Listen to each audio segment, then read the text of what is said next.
الحمد لله رب العالمين والصلاة والسلام على رسوله الأمين وعلى آله وصحبه أجمعين أما بعد فأعوذ بالله من الشيطان الرجيم بسم الله الرحمن الرحیم. عزیز سامعین کرام، السلام علیکم ورحمۃ اللہ وبرکاتہ.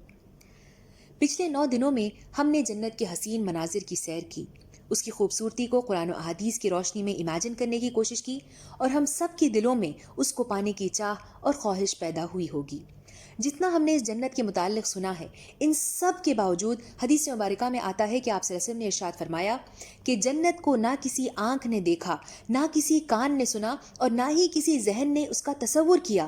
یعنی کہ جنت اتنی حسین ہے، اتنی خوبصورت ہے کہ ہم اس کی چاہ کرنے کے باوجود بھی اس کو امیجن نہیں کر سکتے. حضرت عبداللہ بن عباس رضی اللہ عنہ فرماتے ہیں کہ جنتی جب جنت میں داخل ہو کر اپنے اپنے مقامات پر پہنچ جائیں گے تو کہیں گے الحمدللہ، تمام تعریفیں اللہ ہی کے لیے ہیں جس نے ہم سے رنج و غم کو دور کیا. یعنی میدان حشر کی ہولناکیاں، وہاں کے زلزلے، وہاں کی سختیاں، ان سب سے اللہ تعالیٰ نے ہمیں نجات دی اور ہمارے بڑے بڑے گناہ معاف فرما دیے اور ہمارے نیک اعمال کی قدردانی کرتے ہوئے ہمیں آرام و راحت عطا کی. عزیز سامعین کرام، تصور کیجئے کیا ہی وہ منظر ہوگا جب کہ جنت و دوزخ کو ہمارے سامنے لا کر رکھ دیا جائے گا. نام اعمال ہمارے ہاتھ میں ہوں گے اور اللہ رب العالمین ہمیں جنت کا پروانہ دے دے گا. اللہ تعالیٰ ہم سب کو وہ دن دیکھنا نصیب فرمائے، آمین. حضرت ابو امامہ رضی اللہ عنہ روایت کرتے ہیں کہ رسول خدا صلی اللہ علیہ وسلم نے ارشاد فرمایا کہ تم اللہ تعالیٰ سے فردوس مانگا کرو، یعنی جنت الفردوس جو کہ جنت کا سب سے عمدہ حصہ ہے وہ مانگا کرو. اس فردوس کے رہنے والے جنتی وہ لوگ ہوں گے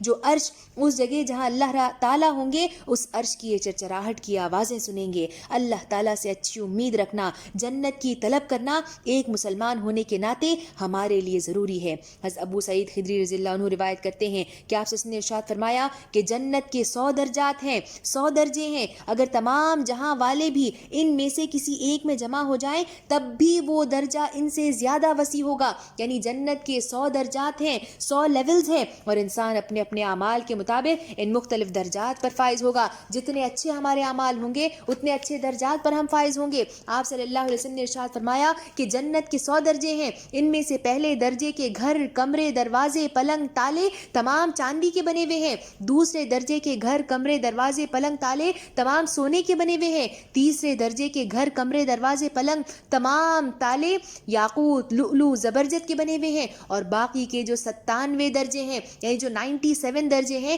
وہ کس چیز سے بنے ہوئے ہوں گے یہ سوائے اللہ رب العالمین کے اور کوئی نہیں جانتا. تصور کیجئے جب پہلے درجے کا آغاز ہی چاندی سے ہو رہا ہے تو آخری درجے میں اللہ تعالیٰ نے ہمارے لیے کیا بہترین نعمت رکھی ہوگی. فرمایا گیا کہ سب سے اعلیٰ درجے پر وہ لوگ فائز ہوں گے جو اللہ تعالیٰ کو صبح و شام دیکھا کریں گے. سبحان اللہ، کیا میں اور آپ نہیں چاہتے کہ ہمیں سب سے اعلیٰ درجے کی جنت ملے؟ کیا ہم اللہ تعالیٰ کا دیدار صبح و شام کرنا نہیں چاہتے؟ اگر چاہتے ہیں تو اس کی آغاز اور تیاری ہمیں اسی دنیا میں رہتے ہوئے کرنی ہوگی. حضرت انس بن مالک رضی اللہ عنہ روایت کرتے ہیں کہ آپ نے ارشاد فرمایا کہ ہر مومن مرد اور ہر مومن عورت کا جنت میں ایک وکیل ہے. اگر وہ قرآن پاک کی تلاوت کرتا ہے تو فرشتہ اس کے لیے جنت میں محلات تعمیل کرتا ہے. اگر تسبیح کرتا ہے تو اس کے لیے جنت میں درخت لگاتا ہے. اور جب وہ شخص تلاوت کرنا، تسبیح کرنے سے رک جاتا ہے تو وہ فرشتہ بھی محلات کی تعمیر اور درخت لگانے سے رک جاتا ہے. عزیز سامعین کرام، میں اور آپ اگر دین اسلام میں داخل ہو چکے ہیں تو ہمارے وکیل بھی مقرر ہو چکے ہیں. سوال صرف اتنا ہے کہ کیا ہم ایسے اعمال کر رہے ہیں کہ ہمارے لیے محلات و درخت اس خوبصورت جنت میں لگائے جائیں؟ یہ سوال مجھے اور آپ کو اپنے اپنے دل سے پوچھنا ہے. حضرت معاذ بن جبل رضی اللہ عنہ روایت کرتے ہیں کہ رسول خدا صلی اللہ علیہ وسلم نے ارشاد فرمایا کہ جنت کی چابی لا الہ الا اللہ کی شہادت دینا ہے. پھر فرمایا کہ جو شخص اس حالت میں فوت ہوا کہ وہ اللہ تعالیٰ اور روز قیامت پر ایمان رکھتا تھا تو اسے کہا جائے گا جنت کے جو 8 دروازے ہیں، ان 8 دروازوں میں سے تم جس سے چاہو اس جنت میں داخل ہو جاؤ. ابو ہریرہ رضی اللہ عنہ روایت کرتے ہیں کہ آپ نے فرمایا کیا میں تمہیں وہ اعمال نہ بتاؤں جن سے اللہ تعالیٰ خطائیں مٹاتے ہیں اور درجات کو بلند کرتے ہیں؟ فرمایا کیوں نہیں اللہ کے رسول. آپ نے فرمایا وضو کو سردی کے وقت اور تکالیف کے وقت اچھے طریقے سے کرنا، مسجد تک زیادہ قدم کر کے جانے کی کوشش کرنا اور نماز پڑھ کر اگلی نماز کے انتظار میں رہنا، یہ ہے گناہوں سے بچنے کا موقع اور یہ ہے گناہوں سے بچنے کا طریقہ. پھر آپ صلی اللہ علیہ وسلم نے فرمایا کہ جس شخص نے ہر دن رات میں 12 رکعت جو کہ سنت مؤکدہ ہیں وہ عطا کی تو اس کے لیے ان رکعت کے ثواب میں جنت میں ایک محل تعمیر کر دیا جائے گا. یعنی کہ روزانہ اگر ہم سنت مؤکدہ کا اہتمام کرتے ہیں، فرائض کے علاوہ جو 12 سنتیں ہیں انہیں روزانہ ادا کرتے ہیں تو روزانہ ایک محل جنت میں تعمیر کر دیا جاتا ہے. پھر اللہ کے رسول صلی اللہ علیہ وسلم نے فرمایا کہ جب اللہ عز و جل کسی مومن کے بیٹے کو موت دیتا ہے تو اپنے فرشتوں سے پوچھتا ہے کہ میرے بندے نے کیا کہا، تو وہ کہتے ہیں اے اللہ رب العالمین اس بندے نے آپ کو برا بھلا نہیں کہا بلکہ اس کی بجائے آپ کی تعریف کی اور کہا انا للہ و انا الیہ راجعون. تو اللہ تعالیٰ فرماتے ہیں کہ اس کے لیے جنت میں ایک گھر تعمیر کر دو اور اس کا نام بیت الحمد رکھ دو. عمر بن خطاب رضی اللہ عنہ روایت کرتے ہیں کہ آپ صلی اللہ علیہ وسلم نے فرمایا کہ جو شخص بازار میں داخل ہوا اور بازار میں داخل ہو کر اس نے یہ کلمہ پڑھا اشہد ان لا الہ الا اللہ وحدہ لا شریک لہ لہ الملک و لہ الحمد یحیی و یمیت وہو حی لا یموت بیدہ الخیر وہو علی کل شیء قدیر، تو اللہ تعالیٰ اس کے لیے 1,00,000 نیکی لکھتے ہیں، 1,00,000 گناہ مٹاتے ہیں اور جنت میں اس کے لیے ایک محل تعمیر کر دیا جاتا ہے.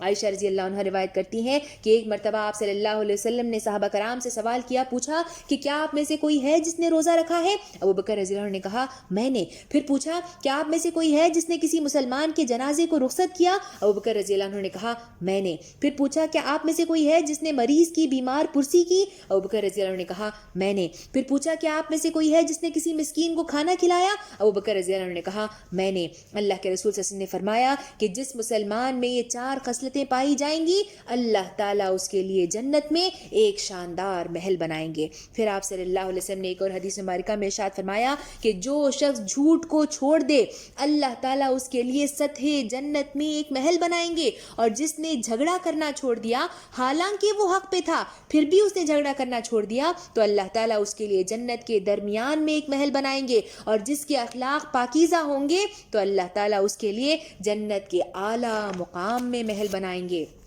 عزیز سامعین کرام، یہ چند احادیث ہیں جو میں نے آپ کے سامنے پیش کیے ہیں. ایسے اور کئی احادیث کا مطالعہ کرنے سے یہ بات ہمیں معلوم ہوتی ہے کہ چھوٹے سے چھوٹا عمل، سنتوں کا اہتمام کرنا، اخلاقی پاکیزگی اختیار کرنا، نماز کا انتظار کرنا، صبر و شکر سے کام لینا، اللہ کی یاد کرنا، مسکین کو کھانا کھلانا، جنازے کو رخصت کرنا، بیمار کی عیادت کرنا، یہ بظاہر تو شاید ہی چھوٹے اعمال معلوم ہوتے ہیں لیکن ان تمام کے بدلے ہمارے لیے جنت میں محلات اور درخت لگانے کا آغاز ہو چکا ہے. حضرت معاذ بن جبل رضی اللہ عنہ روایت کرتے ہیں کہ آپ نے ارشاد فرمایا کہ اہل جنت کو کسی قسم کی حسرت نہیں ہوگی، کسی قسم کے ریگریٹس انہیں نہیں ہوں گے، مگر اس گھڑی پر وہ حسرت کریں گے کہ جب دنیا میں انہیں موقع ملا تھا اور تب انہوں نے اللہ تعالیٰ کو یاد نہ کیا ہوگا. ان لمحات کے متعلق سوچیں گے اور اس پر ریگریٹ کریں گے اور افسوس کریں گے. آئیے آج ہم سب مل کر عزم کریں کہ جنت میں داخلے کے بعد انشاءاللہ ہم ایسے حسرت سے دنیا کے کسی لمحے کو یاد نہ کریں گے کہ جب کہ ہم نے اللہ کو یاد نہ کیا ہو. آج سے بلکہ ابھی سے کسی بھی چھوٹے سے چھوٹے عمل کو ہم حقیر نہیں سمجھیں گے. کیا پتا کہ یہ عمل ہمارے لیے جنت کے دروازوں کو کھولنے کا باعث بن جائے، جنت میں داخلے کا باعث بن جائے، جنت کو حاصل کرنے کا باعث بن جائے. ہم چھوٹے سے چھوٹے عمل کو بھی حقیر نہ جانیں اور ہر لمحے اللہ کی یاد کو ہم یاد کرنے کی، اپنے دل میں بسانے کی حتی الامکان کوشش کریں. اللہ تعالی ہم تمام کو جنت میں داخل فرمائے، نیک اعمال کرنے کی توفیق عطا فرمائے، جنت کی چاہ اور خواہش کو ہمیشہ ہمیشہ ہمارے دلوں میں بیدار رکھے اور جنت کا سب سے اعلیٰ درجہ ہم تمام کو نصیب فرمائے. آمین. وآخر الدعوانا ان الحمد للہ رب العالمین والسلام علیکم ورحمۃ اللہ وبرکاتہ.